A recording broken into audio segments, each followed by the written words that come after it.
Have you ever wondered why, no matter how hard you try, you seem to keep losing friends? Maybe it's a cycle you can't break.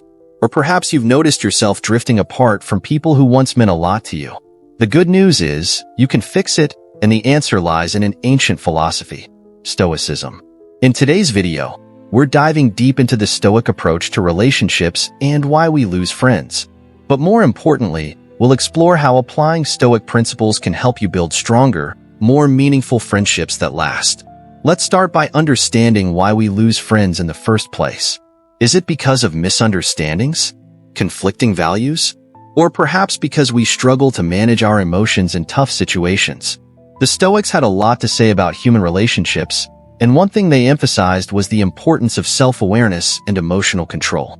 When you let your emotions dictate your actions, you're often not acting with your best interests, or those of your friends, at heart. And this leads to broken connections. We can also lose friends when we fail to communicate effectively, or worse, when we rely too heavily on others for validation or happiness.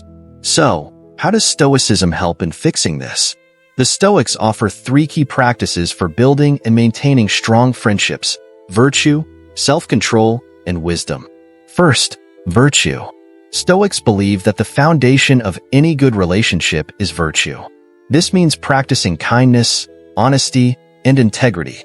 If you want to keep your friends, you have to be someone who inspires trust and respect, not someone who fluctuates with their emotions. Second, self-control.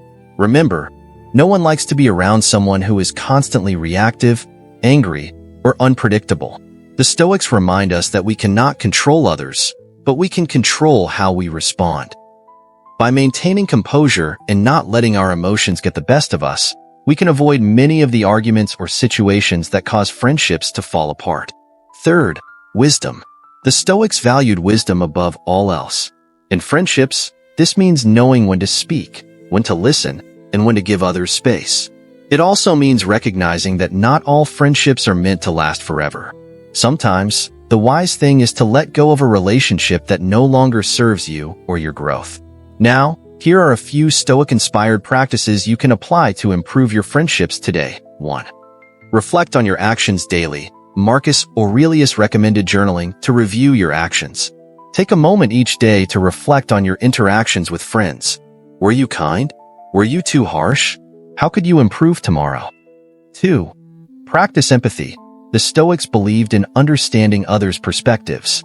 When someone disagrees with you, instead of reacting defensively, take a step back and try to see things from their point of view. 3. Value yourself first. Don't rely on others to make you happy. A strong, grounded person attracts equally strong, grounded friends. By being content and confident in yourself, you make room for healthier relationships. 4. Accept change. Life is full of change. Sometimes people grow apart, and that's okay. Don't cling to friendships out of fear or pride. Appreciate the moments you had, and let go with grace if it's time to move on. So, why do you keep losing friends? It's simple. If we don't master our emotions, communicate effectively, or grow with wisdom, we'll continue to face these challenges. But by practicing Stoicism, you can turn things around. By focusing on virtue, self-control, and wisdom, you'll attract the right people and build relationships that last.